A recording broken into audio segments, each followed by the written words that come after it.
If you're thinking about buying land to build a small farm or homestead, then this video is for you. If you're new to our channel, my name is Helena, this is my husband Dan. We are quitting the rat race to start a small farm and homestead up in the mountains of North Carolina. And we wanted to put this video together for anyone else that is also looking to do the same thing. Well, my background is actually in real estate. I have been selling residential real estate for about 20 years. So we do have quite a bit of experience in this field. We decided that we also wanted to get educated in permaculture. So we signed up for a class to become certified as permaculture designers. So we wanted to share these lists of considerations that really help you on making the right decision to buy the right piece of property. We do have a great resource that we put together for you that is printable. So number one is location. Of course, there's a lot of different things to consider when you pick your location. And this is going to be very individual to what your needs are. So to help you along, we have included some things to think about when you decide on the location to make sure that you pick the right place for you and your family. So the second thing is the what. Like, what kind of land do you want? What kind of resources do you want? Trees, sun, water? Do you want a pond on the property? Do you want a creek on the property? Also, what's an acceptable slope? And do you want flat land? Do you want the bottom of a valley? So those are really important things to think about before you go out there and start wasting your time looking at property. You can figure these things out doing your research at your kitchen table before you go. So one of the things that was very important to us when we looked for our property was number one, we wanted to have water on the property, whether it was a creek or a pond, some kind of water source. The second thing that was really important to us was we wanted south facing. Great advice is buy property that is in neglect, that you can get at a great deal. It doesn't matter if the soil is in horrible shape because you can always fix the soil. So it's really about location is more important. Is there water? What are the resources? And then you can turn that land into what you need it to be. So the number three thing is, how are you going to purchase this land? You may or may not know that land financing is not that easy. So we don't want to get into too much detail about that in this video, but some things to consider. Of course, cash is king. So cash is always going to be the best way to purchase land. You can talk to a lender about getting a land loan. Another option is to look into a construction to perm loan, which if you buy raw land, you can actually finance both the land purchase and the construction cost together into one loan, even though it's two separate transactions. Another option to purchase land would be to approach the seller of the property to do owner financing. You have now been hopefully looking at different properties to see which one you would like to purchase. So in a hot seller's market like today, and depending on when you watch this video, it may not be a hot seller market still, but right now it is in 2021. And in order for you to control the property before you purchase it, you want to submit an offer as soon as possible so you can lock in a contract on that property. If you do your due diligence before you submit an offer, somebody else may come in and put an offer or contract on the property and you've wasted that time. So you want to make sure you get the property under contract as soon as possible and that you have that due diligence time period in your offer in the sales contract, so you do have that time to figure out that this property is going to work for you before you close on it. And the list of considerations we have has a really detailed list of what to look for while you're doing that inspection on the property before you put an offer in. So one of the most important things is going to be the survey.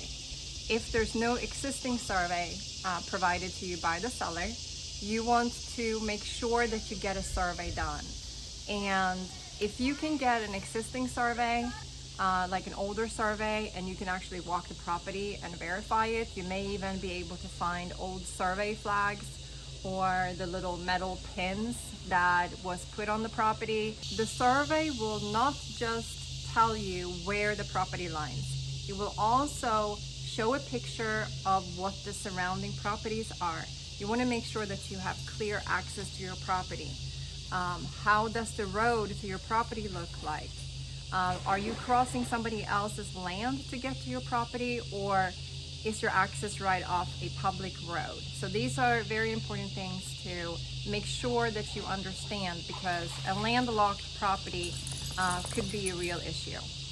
So finding out the history of the property is really important, and talking to the neighbors sometimes is the best way to get that. They're going to tell you, oh yeah, there was a mechanic shop on there for 10 years and these guys dumped all kinds of stuff on their property. Or, oh, in our case, the previous owner lived at the top of the property in a small trailer and they didn't even go in the back. They didn't use any of it for over 30 years. When you're walking through your property, another thing to look at, besides all the great potential that it has, do you spend some time and try to look at also potential problem areas? Is there a lot of low-lying land areas? Do you think there could be a problem with maybe some hazardous waste that was dumped there? So you're now under contract and you want to make sure that you do your due diligence with a survey, walk the property several times. One of the permaculture things that we really learned about taking our permaculture design course is observe the property. If you can spend some time on the property and kind of see how the sun moves across it, how the wind, the trees, all of the features of the property, that is definitely a great thing to do. Even especially if you can be at the property when it rains, even to kind of see how the water's flowing on. Yeah. It's kind of a great thing if you can do that. It's not the end of the world if you can't do that, but it's a benefit. If it's raining, I'd still go. Yeah. Another thing to really consider is like the permitting cost. We talked to the building department. What's it take to get a permit? How particular are they? What are the fees for that? We just called on the phone and just talked to some well drilling companies to kind of get an idea of what a well would cost, what septic would cost, just so we have some of those big cost items. Talking to some land clearing guys. What's it take to get a gravel driveway put in? We had a rough idea of how many feet we thought we needed for a driveway. So we kind of just got some general idea of costs going on, so we knew what things were costing in the area. So one thing that I wanted to mention is the title search. Once you go into contract on a piece of property, a title company that coordinates the closing of the property will run a title search. The information on the title search is very important that you review in details, because it will say if there's any kind of liens out there, if all the rights to the property will convey with the property, so that you have the full rights to the property. So as far as utilities, as far as electricity goes, some of the property we looked at, and there wasn't utility in the area, it was going to cost over $100,000 to get utility pulled in by the electrical company. So it just made that property, even a non-starter for us. We stopped wasting our time on it. And so as far as the water research, same thing. When you're talking to your neighbors, that's one of the great questions to ask your neighbors. Do they have wells? How deep do they have to go to find water? And that's going to be a pretty good indication of what most likely what's going to take to find water in your property. So those things are great during your due diligence. You don't end up buying the property, building a barn or a house, and then you can't find water by digging a well. So the land purchase checklist, which you can download, we have a link in the show notes for it. We have it in PDF and also in Excel, so you can edit it. It has 3 sections. It has what you should do before you even go look at property, what you do while you're searching the property, and what to do during the due diligence process. The show notes also have some other links to some good resources, talks about permaculture, and helps you just get some background reading of things to consider when you're buying property. We also have 2 apps that we really love. One is called Picture This, which Alana uses all the time.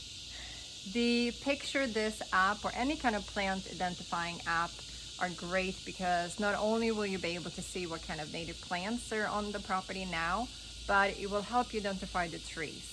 Another app that's great that we recommend is the sun surveying app, and it tells you where the sun is during any time of the day and any time of the year. So that's kind of really great too, just to kind of help you lay out like where you may want to have your greenhouse or your home or your barn or any other animal shelters, or just where you want to plant certain plants. And there's some other resources that we have on the show notes. So just read through the show notes, check out some of the resources, download the checklist, and good luck to you. If you have any questions or comments, please share them with us, and we'll try to get back to you as soon as we can.